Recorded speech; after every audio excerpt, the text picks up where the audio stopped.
Happy Sunday, my friends, and welcome to a new version of these videos I shall try out every Sunday, where we focus more on the general things of life as opposed to fitness. But there will be a fitness one on the screen, so please do click it when we're done. There's a few other places that we could have started today, given that over the last week or so, the big news stories that have captured the world attention is the OceanGate Titan submersible that very sadly went down to the ruins of the Titanic and imploded, killing 5 people on board. Now, I'm not going to get into the nitty-gritty of this and argue about whether people should be going on these kind of adventures or whether the sub itself was fit for purpose. That feels like it needs to be its own specific video. What I am going to do is take my brains and my eyes and turn my attentions towards social media. So I do want to get serious for a minute and say that some of the reaction to this online has been absolutely deplorable. Now, I will tell you straight off the bat that I believe in South Park rules when it comes to humour. Either everything is funny or nothing is. But seeing some individuals take satisfaction in somebody being killed just because they were a billionaire, well, that sends me absolutely off the line. I mean, a life is still a life, and while sure some rich people have done things that would make you cry inside, they still have friends, they still have family, they still have loved ones, and these people are about to have their lives changed forever. I mean, have you ever lost somebody close to you? It's like nothing else in the world, and for days, months, even years, you just stare off into the abyss asking, well, why the hell did that happen? And nothing is ever really the same again. Now, I do understand that I'm wasting my own life talking about this because nothing is going to change, and even me saying these words is going to set some people off, but it just goes to show that social media is a dumpster fire. I mean, a little sympathy never hurt anybody, and I would just like to throw out my own condolences to the friends and family of the people that they have lost, because again, I don't even know how they're ever going to deal with this. It is an absolute horrible way to lose a loved one. On to other dumb news next, though, which actually does feature more billionaires. Because after an exchange online, which I hope was people just being idiots, Elon Musk and Mark Zuckerberg apparently are going to wage war in a cage. My gosh. This would be the biggest fight ever in the history of the world. Bigger than anything that's ever been done. It would break all pay-per-view records. These guys would raise, hundreds of millions of dollars for charity. And, you don't have to be a fight fan to be interested in this fight. Everybody would want to see it. UFC head honcho Dana White has also agreed to host this, which is weird, as recently Dana said this. And that's one of the big problems with boxing right now, is it's all about these gimmicky type fights. And that's just not what I do here. It's not what I do. But why let that get in the way of Musk and Zuck punching each other in the face? Now, I would actually watch this, so I am massively to blame, but it's the equivalent of you coming to me and saying, Simon, would you like to see an elephant fight a llama? I've just got to know who's going to win that fight. I'm not really sure what else we can say about this either, other than to double back round and tie it into South Park. I do not understand how Trey Parker and Matt Stone are ever going to be able to make another episode of that show again, because satire is now real life. I mean, Facebook versus Twitter inside an MMA cage? Can somebody let me off this train? Speaking of which, the Flash movie.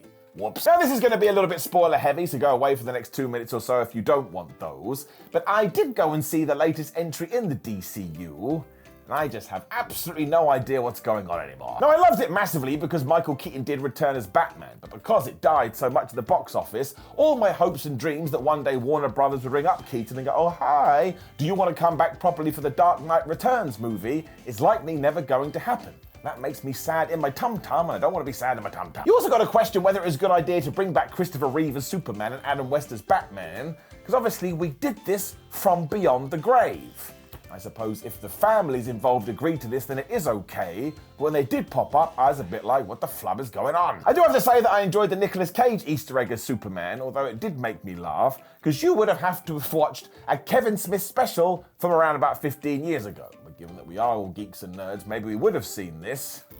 I did like the fact that he was fighting a giant spider. The Ezra Miller situation is just bad too, to the point he couldn't even do any press for the damn thing, so no wonder it died on its ass. I think this is probably why it's a good idea that James Gunn is taking over, and whatever the DC universe used to be, well, we can just draw a line under it and move on. He absolutely does have his work cut out for him, though, and I will never understand how Marvel was able to do such a good job, and DC executives who could see this went in the complete opposite direction. I mean, even Black Adam did better than the last 5 DC movies that came out, and everybody said that that was a disaster. So maybe The Rock did change the DC landscape forever. Very sadly, he just took it in the wrong direction. Speaking of which, Declan Rice. So that's very out of nowhere and speaks specifically to me as an Arsenal fan, but I've spent all week long just going through the ringer trying to figure out whether the West Ham midfielder is actually coming to Arsenal or whether Manchester City are going to zoom in and steal it.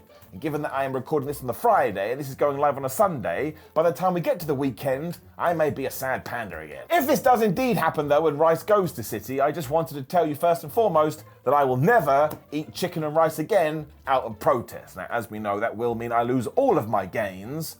Sometimes you have to stand by what you believe in, even if it's completely pointless, and that football is one of the least important things in the world, even though I love it. Before you do, leave a comment too saying, ha ha, Arsenal bottled it. No, I do not believe they did that last season. I just think it came down to two very specific things. I mean, they were a bunch of inexperienced players, and I think coupled that with the fact you had the shadow of Man City looming over you, they just weren't prepared for this, so they kind of fell in on themselves. And that is a disappointment, and they did let themselves down, but you must have been here in your own life where all of a sudden you were going through things you're not used to, and then a big bag terrifying man comes and looks down your throat. You don't know what to do, but that's why you do drop the ball before you pick it back up, and you learn from it, and you move on to whatever is next. That was a weird analogy. To end today's video on a high though, thankfully, oh my gosh, I was so worried about it, the Furby is coming back.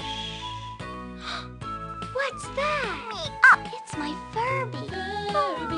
Because toy maker Hasbro has decided that a new generation of kids will want to discover their own curious little creature, actually sounds totally non-PG. It'll have more than 600 responses, which means at least 550 of them will be needless, and you can command it, get it to mimic sounds, and even dance. Just sounds really creepy. Now, given that Hasbro sold 40 million of these 25 years ago, it stands to reason why they would want them to return.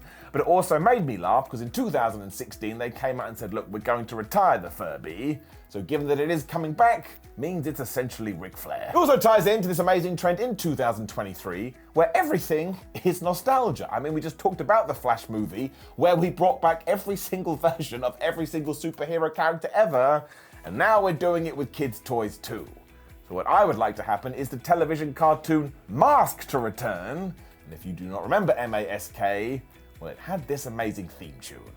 See? That's why it's got to come back. Now, please do click the video on the screen to see what I thought about when a blind man got kicked out of the gym for oogling a woman. And yes, that's as ridiculous as it does sound. Before you do, like the video, share the video, and subscribe. And click that notification bell so you get warned about upcoming videos. You can also go to grillofmine.com/Simon and use the code Simon get 10% off. And these are supplements that I'm totally behind because I think they're awesome and I use them all the time. And I'm on patreon.com/Simon316, Instagram and Twitter at Simon316. I have a Cameo, just search for Simon Miller on there for your personalized video. And if you would like some merchandise, there's links in the description below. It's Samson Athletics and Pro Wrestling Tees. My name is Simon Miller. Thank you very much for joining me on this Sunday. And if you did like this video, please do leave a like because then I'll know.